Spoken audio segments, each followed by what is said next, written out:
오늘 넉넉한 승리의 비결이라는 제목으로 하나님 말씀 증거하겠습니다. 오늘 본문에 보면 넉넉히 이긴다 이 말이 유독 제 마음에 와닿습니다. 이긴다, 넉넉히 이긴다. 이 말은 뭔가를 전제하고 있는 말이죠. 이긴다라고 하는 말은 싸움, 즉 영적 전쟁을 염두에 두고 사도 바울이 일부러 하는 말입니다.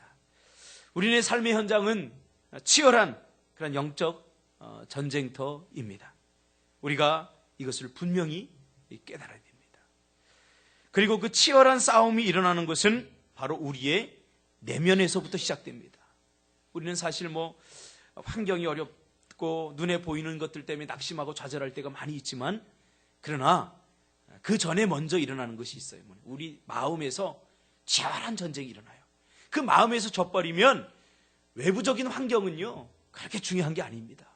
여러분, 마음이 믿음 위에 굳게 서 있으면 아무리 힘든 환경도 다 이겨나갈 수 있음을 여러분 믿으시길 바랍니다. 할렐루야. 이번에도 노예에 갔는데 그 교회 참 목사님이 불났어요. 작년에. 그것도 크리스마스를 며칠 앞두고 다 타버리, 전부 다 홀딱 타버렸어요. 100명 이상 모이는 교회인데, 그러니 여러분 거기에 목사님이 모았던 평생 자료들 다 타버렸어요. 다 탄 다음에 불을 다 끈 다음에 들어가 봤더니 싱크대 거기에 그 성창기 하나 딱 있는데 그 성창기만 안 탔다는 거예요. 그것만 안 타고 그걸 딱 열어보면서 눈물이 왈칵 나더라는 거예요. 그러면서 하나님께서 다시 성찬, 몸과 피를 나누는 이 일을 계속 우리 교회를 통해서 하시기를 원하시는구나, 그런 성령의 감동을 주셔서 12월 달 불타니 다시 일어섰어요. 아무것도 없는 상태에서 다시 일어섰어요. 기도하며 막 하니까 노예에서 여기저기서 도와주고, 그래서 예전보다 더 크게 리모델링을 싹 해버렸어요. 예전엔 돈이 없어서 못했는데 노예에서 도와주고 여기저기서 도와줘갖고, 그래서 어제 하는 말이, 하나님이 내가 믿음이 없어 리모델링을 못하니까 하나님께 홀딱 태우셔서 리모델링을 했다. 할렐루야. 그러나 또 어떤 분은 참 인상을 막 쓰고 힘겨워해요. 그래서 저분은 왜 그러냐 그러니까 우울증에 걸렸다는 거예요. 목사님, 우울증 걸렸어요. 근데 이분이 평소에요 노예에서 막 긍정적이고 믿음적인 그런 분이 아니라, 무슨 의견이 나오면 막 사사건건 막 따지고 막 이렇게 하고 막 이렇게 했던 분이에요. 여러분 그렇게 살지 마시기 바랍니다. 좀 여유로운 마음을 가지고. 그렇게 해서 우울증 걸리고 정신과 치료를 받고 그러니까 주위 사람들이 아무도 안 도와줘요. 참 그걸 보면서 사탄은 먼저 우리의 마음을 무너뜨립니다. 무릇 지킬 만한 것보다 너희 마음을 지키라. 생명의 근원이 이에서 남이라. 할렐루야. 환경이 어렵거든 환경과 싸우려고 하지 마시고 기도해야 돼요. 마음이 믿음 안에 굳게 서면 아무리 힘든 환경도 우리가 이겨나갈 수 있다는 사실을 믿으시길 바랍니다. 결국 사단이 우리를 유혹하거나 힘들고 어려운 환경을 통해서 문제를 주어서 무엇을 하려고 하는가, 이것을 깨달아요. 사단이 왜 어려운 환경을 주는가, 왜 문제를 주는가, 그것을 통해서 사단이 정말로 의도하고 있는 것이 뭔가, 그것은 바로 우리의 마음을 무너뜨리기 위해서입니다. 그래서 마음을 무기력하게 만들고 마음에 상처를 주고 마음의 실패를 경험하게 해서 우리의 마음이 무기력해지면 결국 아무것도 못하게 되는 겁니다. 해도 안 될 것 같고 하고 싶은 마음도 사라지게 만들어버리는 거죠. 그러니까 최종 타켓은 사단의 우리를 공격하는, 우리와 싸움을 거는 최종 타켓은 뭐라고요? 우리의 마음. 환경이 어려우면 환경을 보지 말고, 문제가 어려우면 문제를 보지 말고 뭐를 봐야 돼요? 내 마음을 보고 하나님을 봐야 돼요. 내 마음이 믿음 안에서 굳게 서 있는가, 하나님을 신뢰하고 하나님을 의심하고 있지 않는가, 이것을 우리가 먼저 확인을 하지 않고 문제를 보고 문제만 보고 문제와 싸우려고 하면 우리가 지치고, 어려운 환경만 보고 막 나가면 우리가 질 수밖에 없다는 거죠. 마음이 무너지면 모든 것이 무너집니다. 마음이 무너진 사람은 참 여러분 봄이죠. 얼마나 좋습니까? 나는 봄이 너무 좋아요. 이번에 노회장 된 그 목사님도 저를 너무나 사랑해 주시는 분인데 우리 임직식 때 이제 오시기로 했어요. 원래 노회장님 모시면 좀 사례비를 넉넉히 줘야 되는데 박 목사 걱정하지 마. 내가 그 헌금 있지? 내가 헌금 더 많이 할게. 자기를 불러달래요. 그래서 예, 공짜면 불러냈습니다. 그래서 오시기로 했어요. 노회장님, 신임 노회장님도 오시기로 했어요.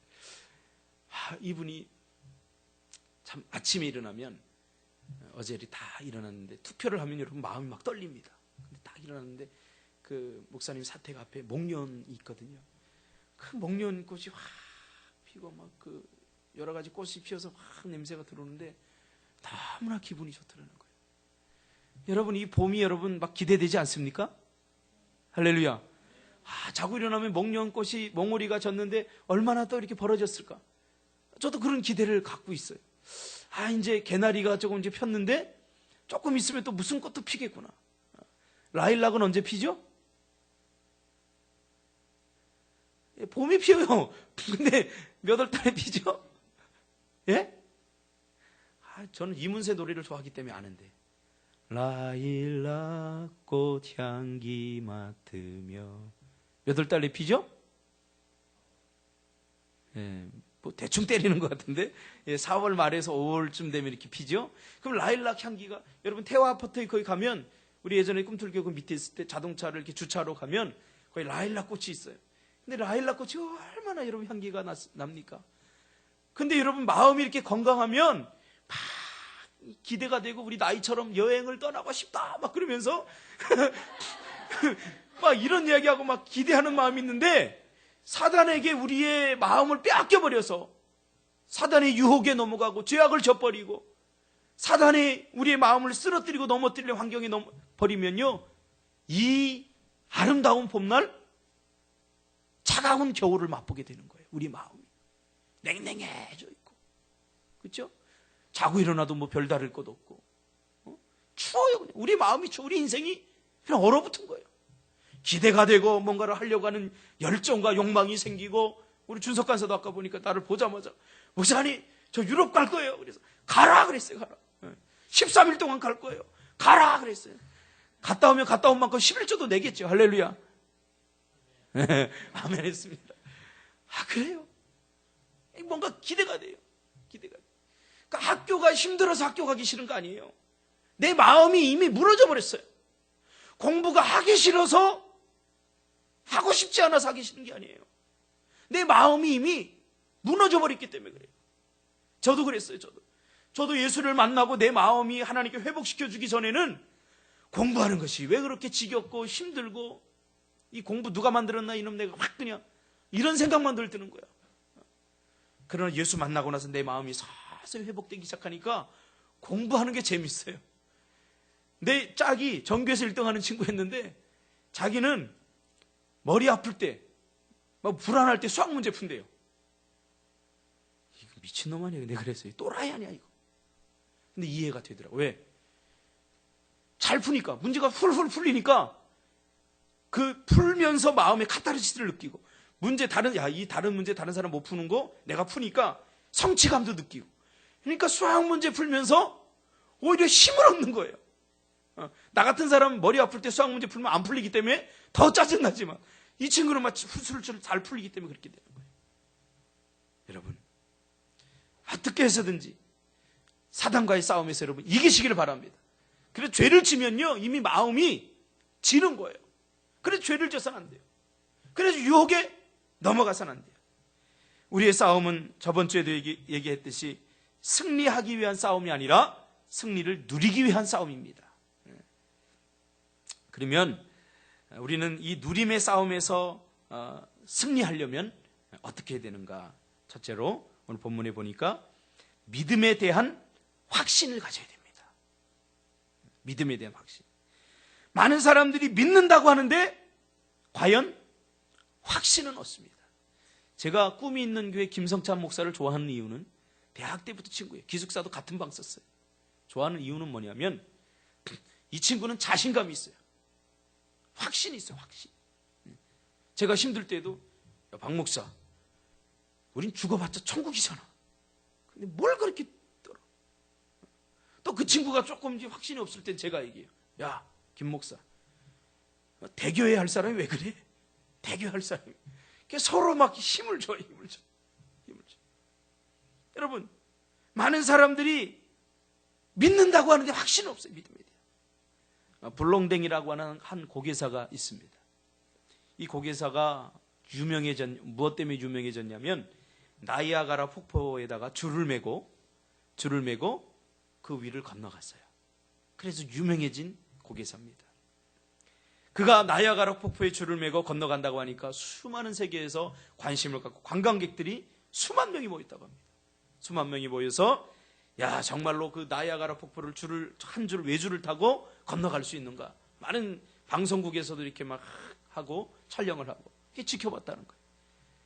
이 사람이 나이아가라 폭포를 혼자서 줄 타고 걷는 게 아니라 옆에 있던 어떤 여인을 딱 목에다 무등을 딱 태우고 그리고 나이아가라 폭포를 건너갑니다.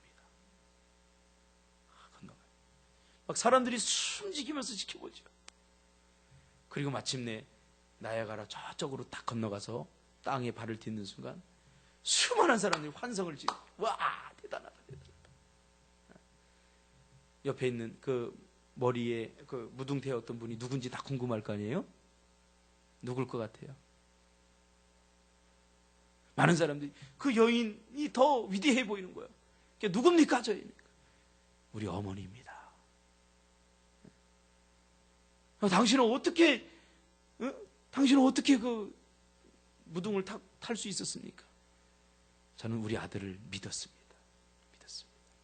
그 순간에 이 고개사가 다시 방향을 딱 틀더니 자, 제가 이제 다시 저기로 건너갈 겁니다. 제가 저기로 건너갈 걸 여러분 믿습니까? 그러니까, 예, 믿습니다. 다 박수를 쳐요. 그때 이렇게 쳐다보더니 박준석, 그럼 당신이 내 무등을 어깨에 내 무등에 타십시오. 아, 나 못합니다. 믿는다면서요. 그래도 나 못합니다. 다음 사람 김태환 탈래? 저도 안 됩니다. 이게 뭐예요? 그러면서 많은 구경꾼들이 도망갔다고 합니다. 그때 한 여인이 그 사람의 어깨에 다시 탔답니다. 그게 누구냐면 그의 아내입니다. 그래서 무사히 또 건너갔다고 합니다. 저는 우리 집사람 못 태웁니다. 왜 못 태우는지 여러분은 제가 믿음이 없어서 못 태우는 게 아닙니다. 한 가지 이유가 딱 있는데 꼭 제가 찝어서 말은 못합니다. 여러분, 많은 사람들이 믿음이 있다고 하면서 그 믿음이 나의 믿음으로 믿어지잖아요. 성경에서 많은 기적이 일어나는데 그건 믿어요. 그렇죠? 여러분, 하나님을 믿죠? 다윗의 하나님을 믿죠? 그러나 다윗의 하나님이 나의 하나님이라는 사실을 믿지 못해요. 너에게 일어난 일은 나에게도 일어날 수 있는데 너에게 일어나는 것은 믿으면서도 그 일이, 그 기적이, 그 은혜가, 그 축복이 나의 축복이라는 사실을 많은 사람들이 믿지 못한다는 거예요. 여러분, 일반적인 믿음에 머물지 마시고 개인적인 믿음으로, 신앙으로 고백하시기 바랍니다. 다윗에게 일어났던 일은 나에게도 일어날 수 있습니다. 아브라함에게 일어났던 일은 나에게도 일어날 수 있습니다. 성경에 일어났던 기적은 성경에서만 일어나는 기적이 아니라 내가 그 믿음으로 내가 그것을 받을 때 그 기적이 나의 기적이 될 줄 믿습니다. 할렐루야. 그것이 바로 성경에서 말하는 믿음입니다. 많은 사람들이 믿는다고 하면서 확신은 없습니다. 그러면서 사도 바울은 말합니다. 우리는 반드시 승리하고 나는 그것을 확신한다. 왜? 두 가지 이유를 이야기합니다. 내가 확신하는 이유, 내가 성경에서 일어난 모든 기적과 축복의 역사가 일반적인 믿음이 아니라 그것이 나에게도 충분히 일어날 수 있다고 내가 확신하는 두 가지 이유, 내가 넉넉히 이길 수 있는 두 가지 이유. 첫째로, 하나님이 우리를 위하시기 때문이다. 오늘 본문에 이야기하죠. 31절에 만일 하나님이 우리를 위하시면 누가 우리를 대적하리요. 여기서 위하신다 라고 하는 말은 대신한다 그 말이에요. 그러니까 전지전능하신 하나님께서 우리의 모든 것을 대신해 주신다는 거예요. 우리가 풀 수 없는 문제, 우리가 감당할 수 없는 어려움들, 고난, 그 어떤 것도 하나님께서 어떻게 한다고요? 대신해 준다고요. 내가 무거운 짐을 들고 가요. 누가 대신 들어주셔요? 하나님께서. 내가 너무너무 힘들어서 이 문제 내가 해결할 수 없을 것 같아. 너무 무거워. 그 누가 대신 져주셔요? 하나님께서. 내가 사단에게 치열하게 공격을 받아요. 그래서 막 아무것도 할 수 없을 건 주저앉아 버려요. 낙심하고 좌절해 있어요. 그때 누가 싸우셔요? 하나님께서. 하나님께서 대신 해주시는데 한 가지 조건이 있죠. 내가 그 하나님을 믿어야 돼요. 믿음을 보여야 돼요. 하나님께서 나를 위하고 나를 대신해서 싸워주신다는 사실을 믿어야 돼요. 그것을 믿었던 사람이 바로 요셉이잖아요. 요셉은 이 확신이 있었기 때문에 형제들에게 팔려가고 억울한 일을 당하고 감옥에 갇히고 온갖 고난 속에서도 절대로 좌절하거나 낙심하지 않았어요. 왜? 하나님께서 대신 해주실 것을 믿었기 때문에, 확신했기 때문에. 다니엘도 마찬가지죠. 다니엘도 하나님께서 대신 나를 모함하고 나를 죽이려고 하는 그 세력에 맞서서 하나님께서 싸우셔서 반드시 승리를 주실 것을 믿었기 때문에 그는 창문을 열어놓고 하나님께 담대하게 기도할 수 있었습니다. 이 확신이 여러분의 확신이 되시기를 바랍니다. 하나님은 여러분을 위하십니다. 어떤 순간에도 여러분을 대신해 주실 것임을 여러분 의심하지 않고 여러분의 믿음으로 받아들이시기를 바랍니다. 두 번째로는 하나님이 우리를 사랑하기 때문입니다. 하나님이 우리를 사랑하는데 얼만큼 사랑합니까? 사랑하는 아들 독생자 예수를 우리에게 주시기까지. 오늘 본문에 그렇게 고백하고 있죠. 여러분, 사랑하는 사람에게는 아까운 것이 없습니다. 그렇죠? 그러니까 준도가 반지를 해주죠. 준도한테 가서 물어보세요. 준도야, 너 이거 해줄 때, 반지 해줄 때 솔직히 말해봐. 아까웠어? 한번 물어보세요. 아까우면 못 해줘요. 그러니까 사랑하니까. 그러니까 준도가 담비를 얼마만큼 사랑해? 40만 원어치 사랑하는 거예요. 그러니까. 그 40만 원이라며. 예? 그래서 내가 이놈 전화해서 혼내주려고. 아니, 담비 40만 원어치밖에 사랑하네? 자식이. 예? 현선이는 얼마치 사랑해? 예? 애슐리만큼 사랑해? 아, 다 불러드려, 이놈들. 예? 다 불러드려. 내가 좀 혼내야 되겠어. 준석이는? 아, 너는 좀 적당히 사랑해도 돼. 그러니까 하나님이 우리를 사랑하는데 얼만큼 사랑하느냐? 가장 사랑하는 아들, 예수님을 우리에게 아낌없이 줬다는 거예요. 준도는 아마 그랬을 거예요. 100만 원짜리 처음에 하려고 했다가 50만 원어치 해야지. 그러다 또 사러 가서 10만 원 더 깎았을 거예요, 분명히. 자식. 왜? 아까우니까. 내 채찍이야, 이거는 일방적으로. 한번 물어보세요.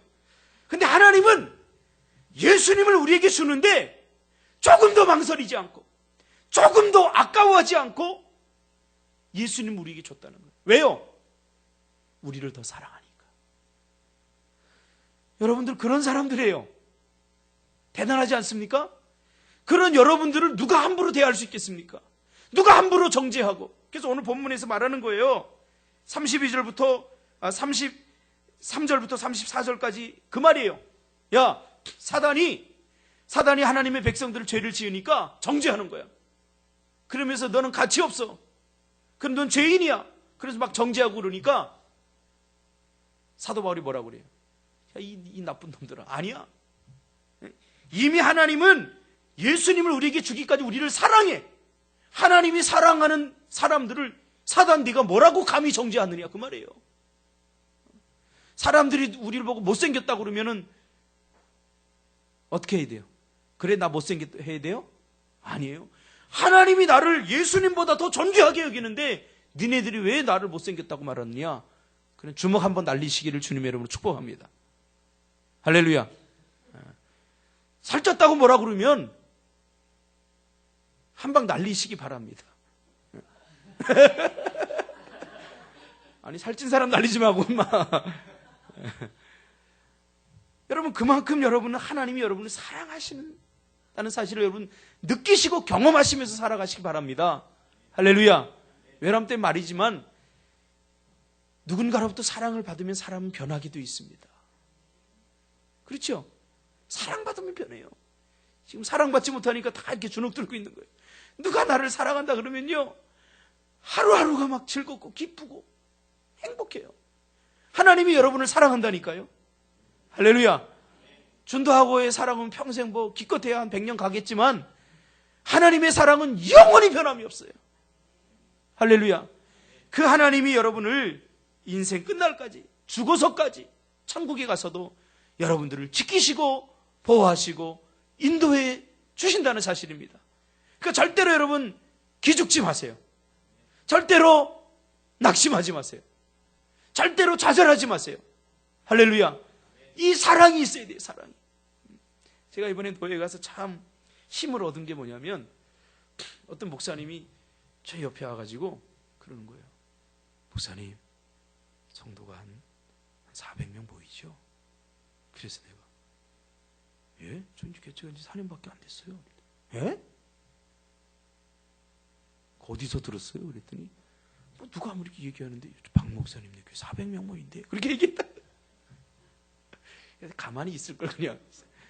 근데 어떻게 해서 그 얘기가 나왔냐 보니까 제가 노예 가서도 개척교회 목사 티를 잘 안 내요. 그냥 좀 당당하게 그냥 뭐 이렇게 하고 하니까 내가 한 400명 모이는 교회 목사처럼 보였나 봐요. 할렐루야. 그래가지고 이번에 나를 임원으로 뭐 이렇게 해서 뽑으려고 했던 거예요. 난 짬밥도 안 되는데. 여러분 그 없는 티 내지 마세요. 제발. 에? 없는 티 내지 말라고요.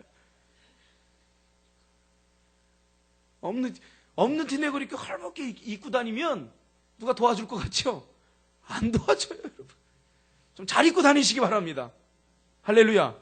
제가 이렇게 꽂고 이런 거 하니까 이번에 가니까 전부 다 이렇게 꽂는 거 입고 왔더라고요. 그래서 왜 꽂는 거 입고 왔는지 박 목사가 입으니까 멋있어 보여가지고 여기다가 그 뭐지 그거 꽂는 거 뭐라고 그러죠? 손수건 같은 그런 걸 뭐라고 그러죠? 내가 되게 막 생각이 안 나죠. 냅킨은 아니고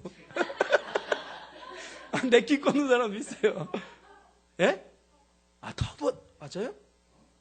터번 쓰는 거 아니야? 아이 참. 그래서 여러분 우리는 하나님이 우리를 존귀하게 여기기 때문에 가끔은 맛있는 것도 비싼 것도 드시기 바랍니다. 할렐루야. 너무 아낀다고 아껴지는 게 아니에요. 헛된 곳에 쓸 수 있어요. 그러니까 하나님이 우리를 사랑하고 하나님이 우리를 존귀히 여기는 만큼 여러분들도 여러분 자신을 사랑하고 여러분 자신을 존귀하게 여기시기를 주님의 이름으로 축복합니다. 이 믿음을 가지고 여러분 매일매일 이 봄을 즐기시고 이 또 태안이는 여름까지 나갔어요. 여름 아직 올 날이 멀었는데 그것도 믿음입니다. 여름까지 나가시고 또 여러분 가지고 있는 믿음으로 하루하루를 승리하고 이기시며 누리시기를 주님의 이름으로 축복합니다. 기도하겠습니다.